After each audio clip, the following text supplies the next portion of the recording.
Hi, it's Timo. Welcome to Norwich City Central. Wow. Get in there, Norwich. An incredible win, and who saw that coming? Absolutely brilliant from Norwich.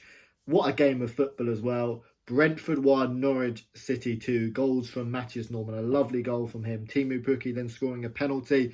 Brentford were excellent in the second half. They got their goal through Rico Henry, but Norwich, incredible fight, incredible resilience, and yeah, I'm over the moon. I'd love to hear your thoughts down below in the comment section. Norwich City move on to 5 points. They get their first win of the season, their first away win since in the Premier League since November 2019. Is it absolutely incredible? And yeah, I'd love to hear your thoughts down below.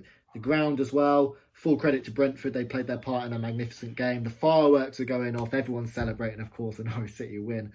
Hey, look, Norwich haven't won a Premier League game. I think we need to soak in this feeling and celebrate it. But no, Norwich City.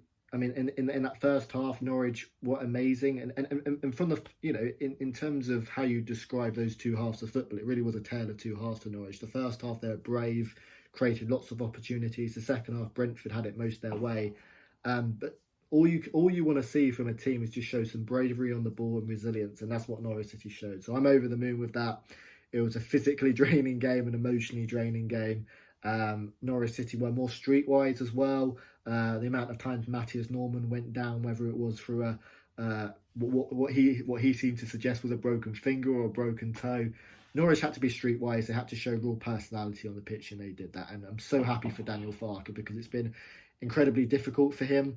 And to be honest, you struggle to see where Norwich City have gone from here. But Norwich City drastically changed how they played in this game against Brentford. I'll be going through the game in chronological order, but Daniel Farke said in the week Norwich City need to return back to their DNA, and I think Norwich City fans have been crying out for Farke to play the 4-2-3-1 and to play Farkeball, because for the first 10 games of this Premier League season, his principles and his identity disappeared.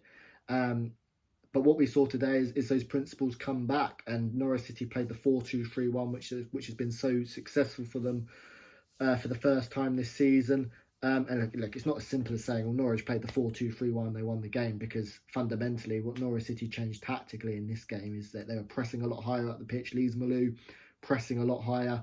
And we're getting a lot of players closer to Pukki. Pukki's been so isolated in recent weeks, and PLM, Rashida Dow, all really pressing closer, and Norwich were a lot more braver. But yeah, Norwich City certainly showed the DNA. And as I said, it was a tale of two halves, and Norwich City were brilliant, playing some real nice football in the first half. Second half, they didn't really do that. But Norwich City showed two different characteristics in that first half. They were attacking-minded, bravery. In the second half, they were resilient. They showed real grit at the back. So yeah, I'm over the moon with it. In terms of the first half, Norwich City, in these games, you need a bright start, and that's what they got. Coming up against Brentford, of course, Norwich and Brentford went up together in the Championship. I think Norwich City finished about 15 points ahead of Brentford, but in the Premier League, it's been a completely different tale. Brentford have taken to life in the Premier League like a duck to water.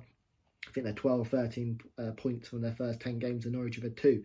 And how do you explain that? It's absolutely bizarre. But Norwich City got an early goal, and it was amazing from Norman, who I don't think there's going to be too many Brentford fans having pictures of Matthias Norman on their bedroom wall, and singing words of praise about him, because he was a proper showman in this game. Picks the ball up 25 yards out, and lovely from Norman. Skips past a couple of challenges. I don't think any of the Brentford fans expected him to shoot from that far out, but a lovely shot into the bottom corner 20 yards out. Norwich got their goal.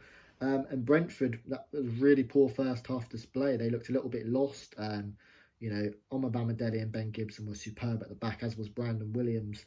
And their only real chances came from a couple of long balls, and they really should have scored in the 50th minute when Norwood got in and Tim Krul had to make the save.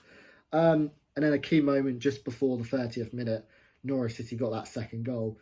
And it was Brentford playing a high line, Matthias Norman, a killer pass through the middle. Timo Pukki's one-on-one in goal, and he kind of mucks up the chance a little bit. He's going through on goal, a couple of poor touches, but thankfully for him, the Brentford man comes in behind him, takes Pukki out, and it's a penalty. And then from the penalty spot, ice cold from Timo Pukki right into the side netting, sending the keeper the wrong way. And it was 2-0 Norwich at half-time. And yeah, that first half performance, it was Norwich City going back to the 4-2-3-1, PLM playing in that central attacking midfield role. We were pressing higher, being brave, and defensively in our box we were a lot better. Again, Gibson and Omar Bamadeli real chemistry and good defending throughout the whole half, really. And yeah, Norwich were a lot better. But in the second half, I mean, Brentford have been a lot better in the second half of games. They played Chelsea a few weeks back at home, and they absolutely battered them, but they couldn't get that goal. And they changed it up. They were overloading the wings a lot more, and they were playing more direct. But Norwich City were pinned back a lot more, and we couldn't really play our football. But we had a great chance to make it 3-0 on the 50th minute. Brandon Williams, superb coming into the side today, racing forward 30 yards out, picks out Timu Pukki inside the box, and he drags it wide, a shot and a chance you'd expect Timu Pukki to score. And Brentford 30 seconds later put the ball in the back of the net. Ben Gibson and Omar Bamadeli making their only real mistake in the game, going for a loose ball, and Mbembe runs on and puts the ball in the net, but he's offside. But yeah, Brentford their game plan really was overloading the wide areas, and they caused lots of chances.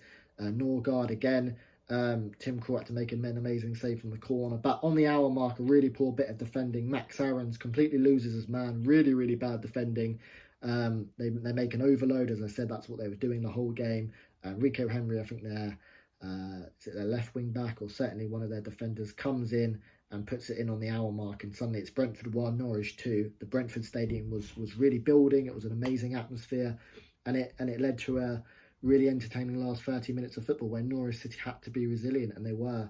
He had a great chance to make it 3-1 on the break, where Giannoulis slides in Sargent, but unfortunately couldn't poke it home. But yeah, that 30 minutes, Norwich City defended incredibly well, and they're probably Brentford's best chance in that 30-minute spell came from an ex-Norwich City player in Sergi Canos. Yet again, Max Aarons drifts inside, allows Sergi Canos some time on the edge of the box from a cross, and he diverts it into the side netting. But that's how it ended. Brentford 1, Norwich City 2. The Norwich fans, absolutely incredible support, by the way.